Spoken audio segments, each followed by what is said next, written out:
Lisa Rubin, you've been pouring through this with us. Your thoughts? You know, I'm going to try and play the role of Steve Kornacki here and breaking it down to data. And I want to put a finer point on something that the judge said about how long the Supreme Court has and how its timing would affect the timing of a trial.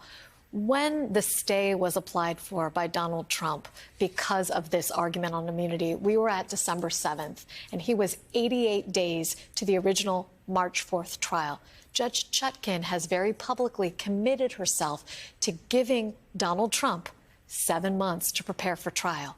So that 88-day period, theoretically, is going to be one that she's going to seek to preserve. And that's why the timing here is so absolutely crucial. Now, to another point that the judge made, when this Supreme Court wants to move fast, it absolutely is capable of it. Going back to Bush v. Gore, there were 4 days, Nicole, as you well know, between the Florida Supreme Court decision and the United States Supreme Court decision, with briefing and oral argument in between. And yet, here, Donald Trump made his application on February 12th, and we're going to wait until April 22nd just to have arguments. So I am not overly optimistic right now.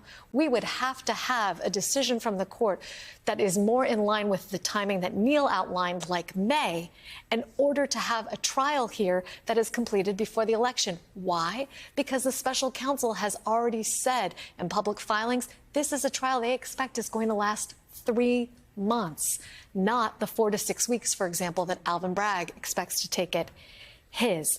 The other thing I want to point out that, and maybe this is just because I'm a word parser, both of these gentlemen know very well that's an occupational hazard, but the question presented is about to what extent a former president enjoys presidential immunity from criminal prosecution for conduct alleged to involve official acts. Alleged according to whom?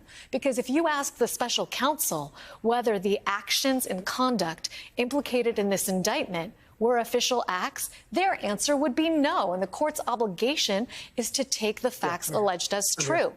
So the question I have here is, who's alleging it? Is it Trump's allegations that they were official acts? Because if we look back at the briefing that's already occurred, according to him, these were official acts. And yet, the special counsel's office takes a very different view. I'm very troubled by the word alleged here and what role it plays in the disposition of this case. I think I'm the only non-lawyer in the room, Neil. I'm going to use the lifeline and throw that over to you.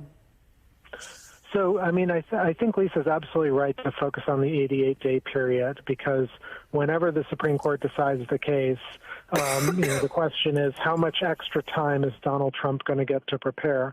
I don't read the Supreme Court's order as barring Judge Chutkan from essentially saying, look, you have to be on notice that once the Supreme Court decides, we're going to go to trial more quickly.